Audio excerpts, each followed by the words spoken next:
That's good. All right, now I feel heat coming out. Yeah, I think I might be able to stay. Back it down to 1. We'll get it right. Nothing's going right today, so maybe we'll get the temperature right. It's been a rough morning.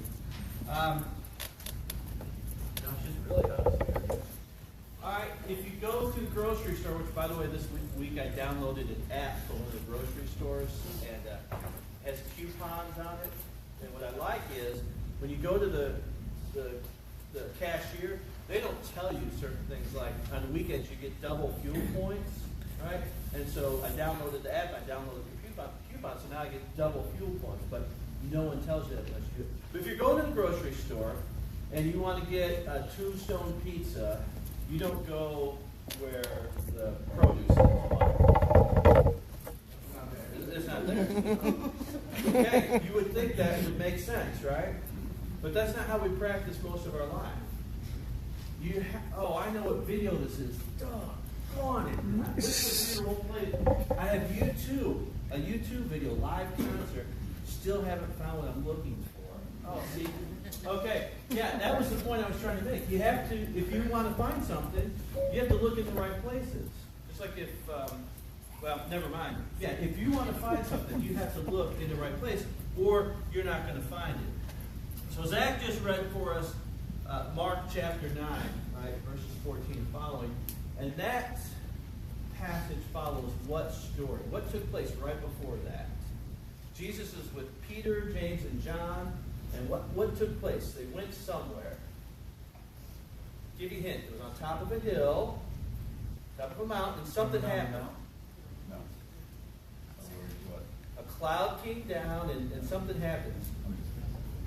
Jesus' clothes became like John's shirts, whiter than any man could launder. And so we call it sort of the Mount of Transfiguration, right? All right. It was right on the tip of your tongue, Lori. Just close. Okay, so Jesus, Peter, James, and John are up on the mountain. Peter freaks out. Man, we should build like a tabernacle here. We should do something. This is really important. And God says, this is my beloved son. Listen to him. They come down the mountain, and what do they see? There's a huge crowd. And they're gathered, and the disciples are there. And who are they arguing with? Zach just read it, so you should remember this.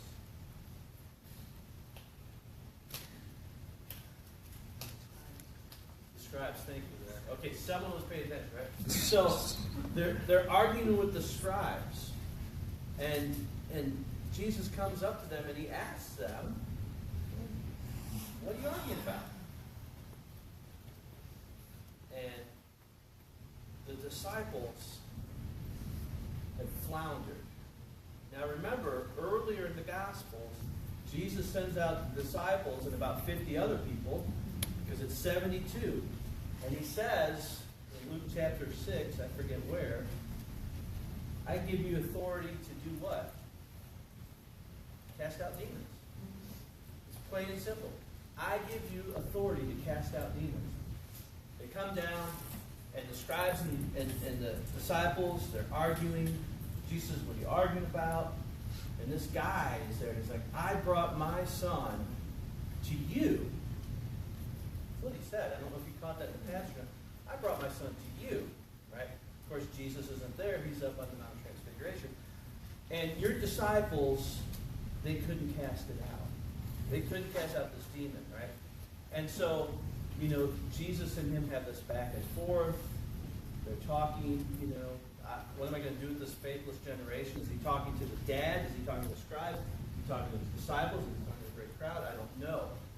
So, the guy goes into this whole thing, and Jesus says, well, if you believe it's possible, I believe, help me with my unbelief.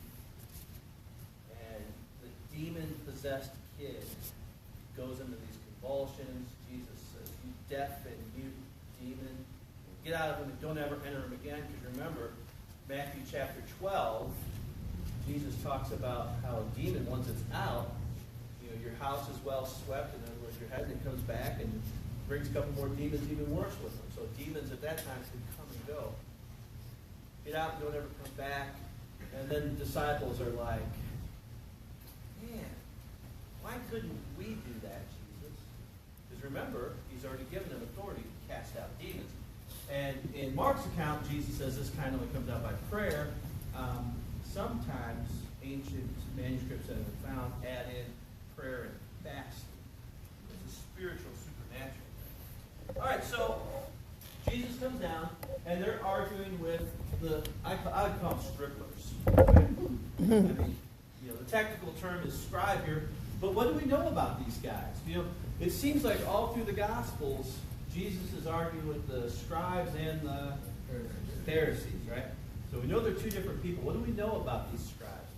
Well, they were the professional interpreters and explainers of the Mosaic Law. Right? Now, scribe is a pretty simple term. It's someone who just writes. Right? So scribes were on the scene well before Jesus. In fact, back 400 years plus during the Babylonian exile, the Jewish scribes really came into their own. Right? So they're professional guys. In the days of Jesus, they're basically experts, right, of reading and of writing. And what do we know about that culture? What do we know about that day and age as far as the average person reading like the Wall Street Journal or the New York Times, right? What do we know about them? So they're like an elite of the elite because they're the gatekeepers of knowledge, right? So imagine if you need a contract written up, but you're going to buy this piece of property, you need a deed, but you're illiterate, so you're going to hire this scribe. Because they didn't just do religious stuff, they also did civil work and stuff like that. So you're going to hire this guy, and although he is an interpreter of the Mosaic Law and he passes all this out, he's going to write these things up for you. So they are theologians. They are entrusted with, okay, who saw Guardians of the Galaxy? I love 1 and 2. You haven't seen those, Mike? I thought they were like cartoons. Mm-hmm. Yeah. They're a squirrel or something. Yeah, Groot. I am Groot. That's all he said. I am Groot. Mike, you've got to. You've got to see it. We're going to have an intercession if you don't. Right, so you've heard of Guardians of the Galaxy? Well, these were the guardians of tradition. So I was going to do a clip from Fiddler on the Roof, but then I wouldn't know where to stop because that's like my favorite movie. But you remember at the beginning, Tevye, he goes, you see the fiddler up on the roof? That's like us. We're just trying to keep our balance, right? Why do we have our traditions? So that everyone knows who they are and what God expects from them. Tradition, right? Yeah. Okay. So I get goosebumps just thinking about that scene. So these are the guys who are entrusted. They protect the religious identity of the Jews. So when you see scribes and you read through the Gospels, you think, well, who are these guys? These are morons. No. These are well-trained. And in fact, you could become a scribe until you were 40 years old. Because that was the age where you were finally respected. Of course, once you get to your 40s, you realize how dumb you were in your 20s, right? So anyway, so these guys, they're at least 40. They pass on the traditions. What kind of demographic background do they have? Well, guess what? To be a scribe, all you had to do was shackle yourself to a rabbi for a while and learn from him. So you could be an aristocrat. Some of these guys were wealthy business owners. Some of them were just like Plumber, Joe Plumber, average tradesman guy, But they're still highly esteemed. No matter what their background was, because they have the title of scribe, they are highly honored, right? And so once they become of age, once they become a scribe, guess what? They begin to get students, disciples, followers, right? And so these guys expect their students to pledge an allegiance, loyalty, and fidelity higher to them than their own parents. See, the scribes would say, your father brought you into this world, but I'm going to teach you how to live in this world and get ready for the next world. It's a very common saying for them. So the scribes, highly educated, expected all this. But guess what? I've read through the Gospels multitudes of times, and I've read a lot of New Testament background books on the scribes. And as far as I could tell in my study, they never had the authority or the ability to heal the sick or to cast out demons. So best I can tell, the reason they're arguing with the disciples is they're trying to jockey for position with the people. They're afraid of losing their following. They're afraid of losing their influence. They're afraid of looking less qualified than this ragtag group of ex-fishermen who are following this rogue rabbi. So you got to see, they're trying to defend their home turf here. So they come to the disciples. The great crowd is around them. So 9 disciples are left. That's who the crowd is around. And the scribes are arguing with them. And immediately, the crowd, they see Jesus. They're amazed. And they run up to him. If you have your Bible open, or I guess I could back up to the verse. What verse is this here? Look at verse 16. And immediately he asks them, what's he ask them? Now, isn't that amazing? He doesn't say, why are you arguing? Okay, maybe the story, I read it too many times this week. Maybe I'm too deep into the story that it's hitting you cold and fresh. You haven't had your Starbucks yet, have you, Megan? I can tell. Right? Huh? Starbucks. I could go for some right now. He wants to make a run. He doesn't say, why are you arguing with them? That makes almost all the difference in the story. What are you arguing about? Jesus is omniscient, so he knows everything. He doesn't have to ask them anything. He's trying to get them to see. So what are you arguing about? They don't know at this point why the disciples don't know at this point why they were unable to cast out the demon. And they're arguing with the scribes. What are they arguing about? Mark doesn't tell us, but for crying out loud, it doesn't take a whole lot of imagination. The 9 disciples are there. Oh, well, Jesus is busy. Let us cast this demon out, right? And the scribes are telling him, you can't do this. Who are you? You're not a prophet. You're not the son of a prophet. You're nobody. Well, we're followers of Jesus, so we can do this. Watch. And it's kind of like when the TV doesn't work, and so you hit it a few times, and it kicks on, or sometimes you hit it, and it doesn't kick on, and they're like, it's not kicking on. And so they're arguing. So Jesus doesn't say, why are you arguing? Which I think would have made a whole lot more sense. Why are you wasting your time with these guys? But Jesus is trying to get them to think, what are we arguing about? We're arguing about casting out demons, and they don't get why they're unable at this point to already do what Jesus has given them authority to do.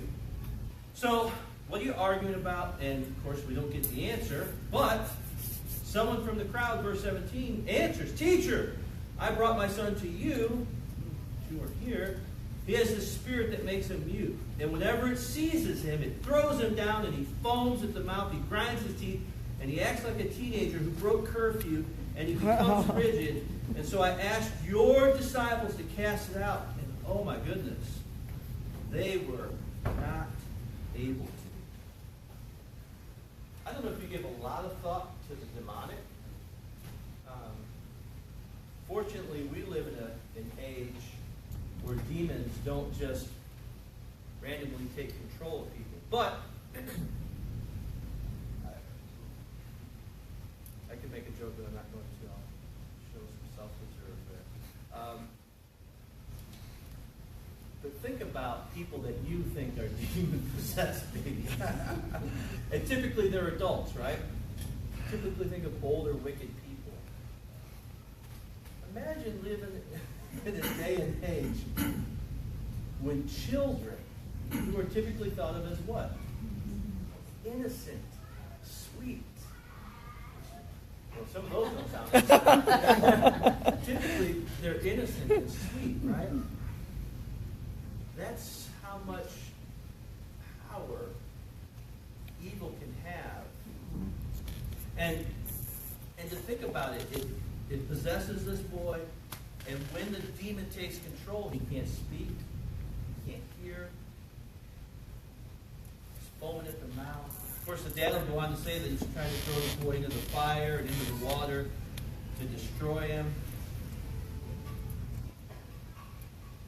And the disciples said, the father says, I brought him to you.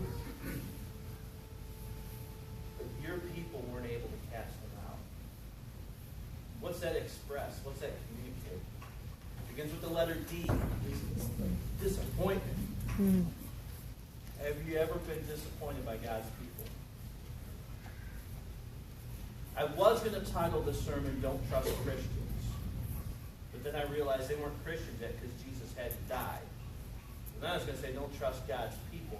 But then I thought if someone walked out before the sermon was over, like Mike's doing right now, right? If someone walked out before the sermon was over, then they wouldn't know how it ended, right? Doggone it. The biggest disappointments I've had in life have been from Christians. The biggest heartaches, the greatest pains I've ever had have been from people who follow Jesus. And in fact, I've said to myself, if I met these people before I became believers, I never would have become a believer. Jesus, I brought my son to you. You weren't available. Thought I could depend on your followers. They let me down. That's hugely important because when Jesus says, if you believe, the guy says, I believe, help me in my unbelief. When did he start unbelieving? Pardon? When they disappointed him. Exactly. Right? He believed and was hopeful. That's why he brought his kid to Jesus. Jesus wasn't there. His hands and his feet were there. The ones that he entrusted to do all this were there. They let the man down, and now all of a sudden, he's not singing that song from back in the 60s, I'm a believer, I couldn't leave her. The Monkees, right? I can't tell you how hard it is when we as believers hurt and shoot our wounded and betray each other and tear each other up. What about how we treat the world sometimes? You know, they don't have the right name over the door. They don't look like I do. They drive a foreign vehicle, whatever. I don't know what's in your mind. But there's something different. And then, I believe, help me in my unbelief. You know what's amazing? Jesus doesn't criticize him for his faltering belief. The disciples, they're going across the Sea of Galilee, which, you know, when you grow up, you're disappointed because you find out it's just a lake. Right? There's a sea, the Sea of Galilee, but it's really just a lake. And they didn't bring enough bread in there. Right? Jesus says, well, don't you remember when we fed all those thousands of people? Ye of little faith. He lets them have it. But this dad, who as far as we know is not a follower of Jesus, is only there for pragmatic reasons, only coming to Jesus because he needs something. He's disappointed, and all of a sudden his faith is faltering. Jesus doesn't say to him, you scoundrel, you unbeliever. Jesus knows why he lost his faith. It's amazing, though, because at the end of Matthew's gospel, most of us know verse 28, right? Jesus says, go into all the world. Actually, back it up. All authority in heaven and earth has been given to me. Therefore, go and make disciples of all the nations, baptizing them in the name of the Father, teaching them all I command you. Lo, I am with you always to the end of the age. What's verse 17? You know 18 through the rest. What's verse 17? 12 gather, they go up to the mountain, but some of them were doubting. There's only 12. Well, there's only 11 because Judas has already killed himself. You only have 11 there. Some has got to be more than one. How many of them are doubting, right? And he still gives them the Great Commission, even those who doubt. Doubting is really in vogue today, isn't it? It's kind of fashionable, right? I don't know if there's enough belief. I don't know if there's enough evidence to believe, so I'm just going to kind of doubt. Oh, that's so cool. You've got doubts. Let me talk to you about your doubts. I want you. Oh, I'm so concerned about you. Well, I'm just a doubter, right? You got to just give me my space, right? It's really cool. It's really in vogue, and it's so fashionable, and I feel so hip. right? I'm mad at the church and now I doubt. Mad at my parents, now I doubt. I'm doubting. Disappointed in this, I doubt. Bernie didn't get elected, I doubt. Whatever, right? Everybody's like, they have all these reasons to doubt. And you know what? That's an easy way out. It's infinitely easier to just say, well, there's not enough evidence, and I'm disappointed, and people have let me down, and now I have all these doubts. It's so much easier than to wrestle with the tough questions at night. You've heard me say this a dozen times, and I'll say it as long as I live. Why is there something rather than nothing? That question should keep you up once in your life. Sometime in your life, before you die, you should think about that. It should make it so hard that you can't fall asleep. Why is there? Because the universe does not have to exist. Science and Scripture agree. At one time it didn't exist, but it does. Those type of questions. Why do Christians do stupid things to other Christians, right? Why did the disciples disappoint this guy? They don't know why. It's easier just to doubt than it is to face, wrestle with, and grapple with, and try to work all this out. But I do feel sorry for the 12, the 9 that were there. It's so unfair to them, right? Because Jesus sends them out, and he says, you've got authority, you can cast out these demons, you should be able to do it, so what went wrong? If Jesus has given them the authority, they have the ability, they're capable of casting out this demon, what went wrong? It should happen like that, right? God is like a vending machine. I put my 50 cents in, I push Pepsi or Coke or Dr. Pepper, and it comes out the slot at the bottom. God is my genie in the bottle. I rub the bottle and he comes out, right? Isn't that how spirituality works? No, it doesn't. But I think probably what might have gone wrong here, since they did have the authority, I think they had, well, we know from the end of the story, they had the wrong method. Jesus says this kind can only come out by prayer. So we know their method was wrong. I think their motive was wrong. I think all the way back to the beginning of the story, when Jesus says, what are you arguing about? They're arguing with the scribes. I think they were showing off. And anytime we show off, what usually happens? It's going to lead to embarrassment. I had a motorcycle. It was called the Widowmaker. Mike, you probably remember those. I had a 73 and a 74 Kawasaki. They were, if you know anything about engines, if you put oil in the side, it's a 4-stroke. If you mix the oil and the gas, it's called a 2-stroke. And what do you know about 2-stroke motors? They wind out RPMs, right? So this motorcycle had, the tach went to 14,000 RPMs a minute, right? And so it was geared for the quarter-mile race strip. And I was like 17, maybe 18. Well, my brother ran a transmission shop, and I went up by him, and it was on this busy street called Ogden Avenue, which at one time went all the way from New York to Utah, Route 34. So I'm going to pull out, and I'm going to show off for my brother, because I've got this bike, which when it came out was the world's fastest production motorcycle. It's called the Widowmaker. And so I'm going to do a wheelie, right?